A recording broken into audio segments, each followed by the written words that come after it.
Well, what's fascinating, I think, when you look at SolarWinds is the big shift it caused in how we even think about cyber threats. We've gotten pretty focused, maybe too focused, on just defending our own perimeters, our own networks. Right, building the castle walls higher. Exactly. But SolarWinds basically ripped open the reality that the threat landscape, it stretches into the trusted software, the services we bring inside those walls. Ah, okay. So the threat wasn't just knocking at the door, it was already inside.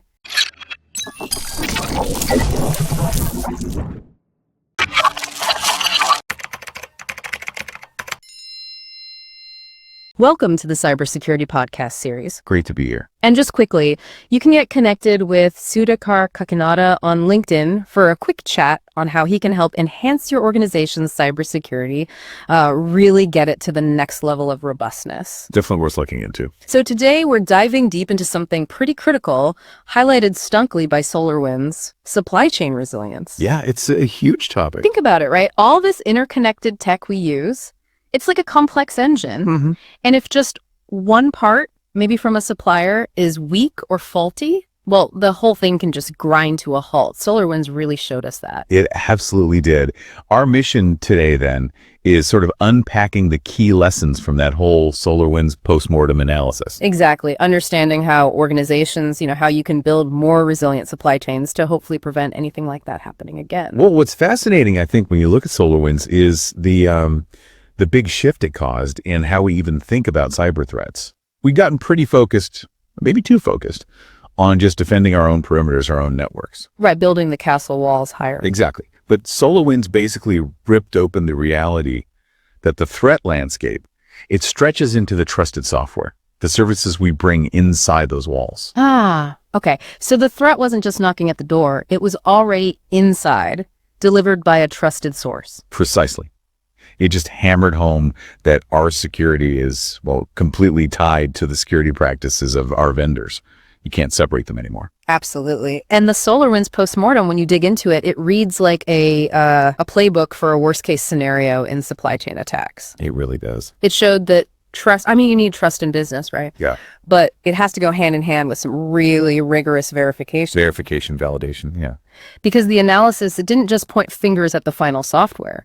It suggested weaknesses potentially way back in the development process, maybe even distribution. And if you zoom out a bit, think about how modern companies work.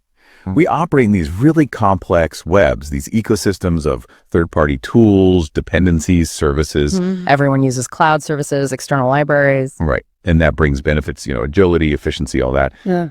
But as SolarWinds showed so brutally, it also massively expands your potential attack surface. So a weakness anywhere in that chain. Anywhere.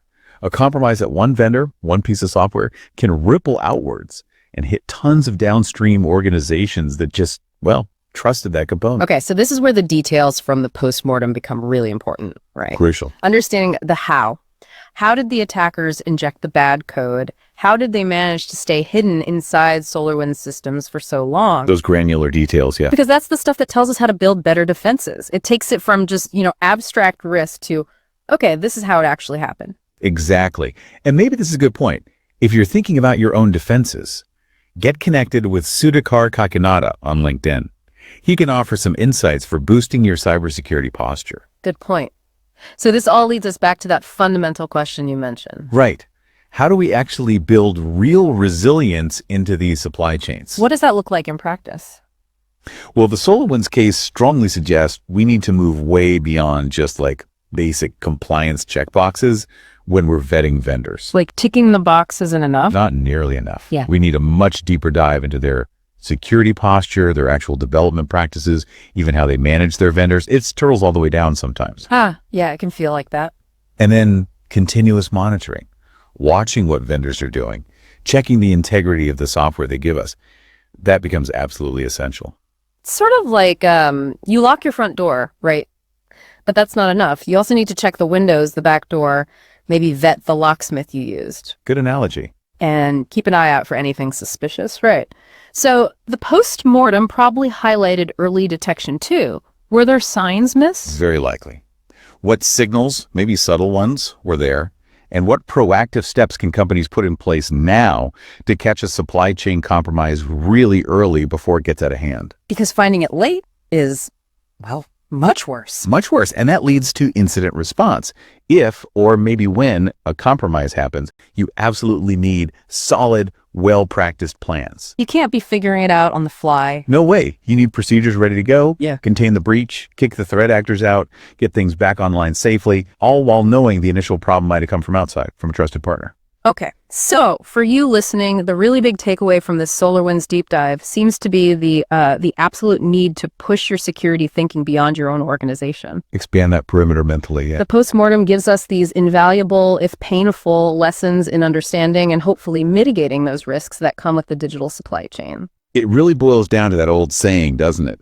A chain is only as strong as its weakest link. That's exactly. Your security posture includes your vendors. And what's really striking, I think, is that this isn't some niche concern anymore. Supply chain security is now, or it absolutely should be, a core part of any serious cybersecurity strategy. It's moved from the edge to the center. Absolutely. SolarWinds was just this huge, real-world wake-up call about the potential for massive disruption. It showed the urgent need for proactive defenses across the entire tech ecosystem. Yeah, so the SolarWinds breach, it's this potent reminder, isn't it? Cybersecurity isn't just your firewalls, your internal stuff. Not by a long shot. It fundamentally includes the security, the integrity of your vendors, and all the software you rely on.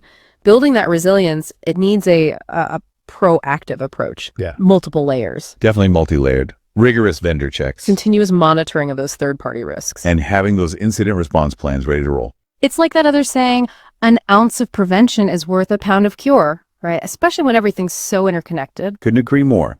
And again, if you want help with that prevention piece, get connected with Sudhakar Kakinada on LinkedIn for a quick chat about enhancing your organization's cybersecurity. Good reminder. So this really leaves a critical question for you, the listener. Okay. How well do you really understand the security posture of your most critical suppliers? And maybe more importantly, what concrete steps are you actively taking right now to make your digital supply chain stronger, more resilient? That's the key question to ponder. Stay secured and stay tuned.